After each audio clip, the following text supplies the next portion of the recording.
quelles sont les références chrétiennes d'Avatar 3.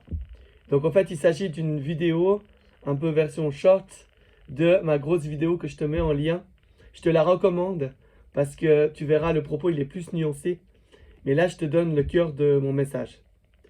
Donc en fait, bien que Avatar 3 ne soit pas un film chrétien, étant donné que dans la culture américaine et occidentale en général, on est influencé par la foi chrétienne, et manifestement James Cameron et les scénaristes d'Avatar le sont, eh ben, on trouve des références à Jésus, à la Bible, qui sont innombrables dans Avatar, en particulier dans le 3e épisode. Et c'est ça que je voulais t'expliquer. Déjà, la personnalité de Jack Sully. Franchement, c'est un gars qui vient dans un monde qui n'est pas le sien. Il vient prendre l'apparence des Na'vi, il apprend leurs coutumes et vient les sauver d'un grand mal. Est-ce que ça ne te rappelle pas quelqu'un? Quelqu'un qui était Dieu, qui avait tout le pouvoir, qui avait tous les avantages et qui s'est fait simple homme pour nous rejoindre et pour nous libérer de la mort et du péché. J'ai nommé, tadam, Jésus-Christ. Et maintenant, j'aimerais en venir à Avatar 3. Dans Avatar 3, Jake Sully est moins au centre. Et il a toujours un peu son rôle de super-héros, de sauveur. Mais il y a un autre personnage, est-ce que tu l'as deviné? L'autre personnage messianique central, mais c'est tellement clair, d'Avatar 3, c'est Kiri. Et la petite Kiri, alors, bien sûr, c'est une fille et c'est un enfant. Donc ça colle pas complètement avec Jésus.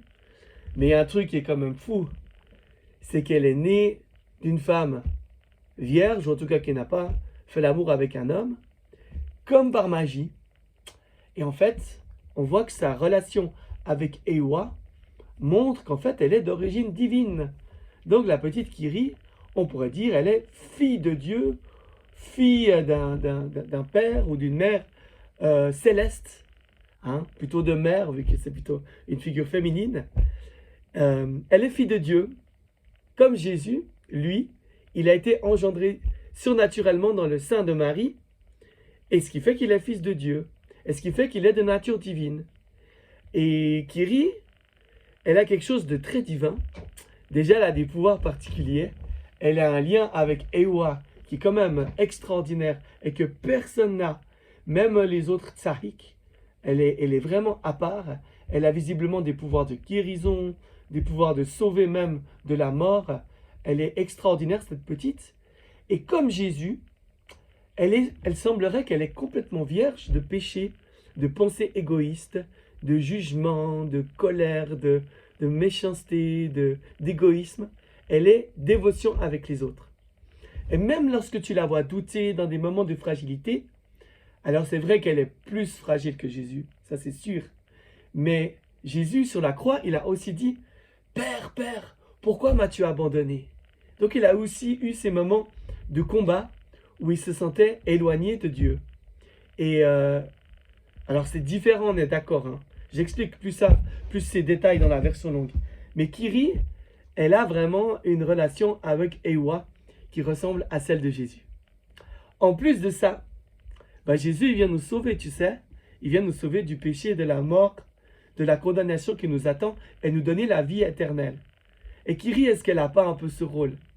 Et en particulier, lorsqu'elle sauve Spider, est-ce qu'elle ne fait pas comme Jésus? Dans la Bible, il nous dit que le salut, il vient lorsqu'on s'identifie à la mort de Jésus et qu'on reçoit ce que la Bible elle appelle la nouvelle naissance, sa vie en nous. Et quand Kiri, elle se couche comme ça sur Spider et qu'elle se met en lien complet avec Eywa jusqu'à ce que la vie d'Eywa pénètre Spider, est-ce qu'on ne pourrait pas voir ça comme une image de la mort et de la résurrection quand on s'identifie à la mort de Jésus et à sa résurrection au travers du baptême? C'est beau quand même, hein? Et c'est fou de penser que c'est des scénaristes, a priori pas chrétiens, qui sont tellement influencés, peut-être même inconsciemment par ces valeurs-là, qu'ils les prêchent sans même s'en rendre compte. Franchement, est-ce que c'est pas un argument pour dire que, quelque part, la foi chrétienne, si elle est tellement influente, tellement présente partout, même parmi les athées, eh ben, elle est peut-être quand même un peu vraie. Autre chose, on voit des figures antichrist dans le film. On voit Varang, la tsahik des Mangwan, elle est franchement une figure du diable. Elle est vraiment l'antithèse, l'antinomie l'antitype plutôt, de Jack et de Kiri et de toutes les figures un peu messianiques du film. Elle ne veut que chaos et destruction. Et la seule solution, c'est qu'il faudra tôt ou tard s'en débarrasser. Par ailleurs, on a Spider qui est une image du chrétien, mais on a l'opposé, l'image de l'incrédule qui se révolte contre tout et qui s'endurcit jusqu'à la fin, qui est son papa Quaritch. Et tu vois, c'est beau parce que tout au long de ces 3 épisodes, les Na'vi tendent la main, surtout dans les épisodes 2 et 3, ils tendent la main à Quaritch. On sent qu'il y a un peu cette pensée, mais Quaritch, viens, arrête d'être méchant, change de vie. La Bible dirait, repens-toi, deviens quelqu'un de bien, et on va t'inclure dans la famille, tu vas faire partie du groupe, tu vas devenir aussi un Na'vi. Tu vois le truc?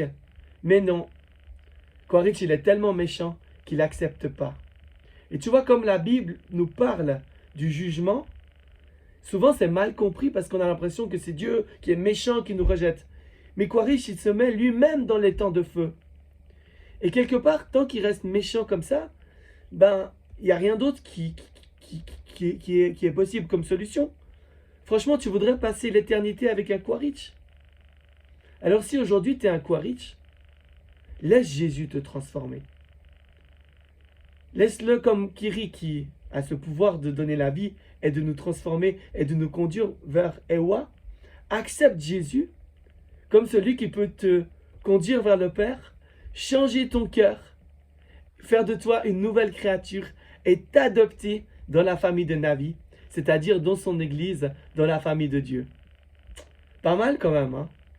Si tu trouves cette vidéo pertinente, je t'encourage vraiment à voir la version longue qui va te donner des vérités encore beaucoup plus profondes, qui va les creuser, qui va t'affermir et t'amener dans une démarche. Et s'il te plaît, partage-le, parce que peut-être qu'il y en a d'autres qui ont besoin de ce message aussi. Sois béni, à bientôt!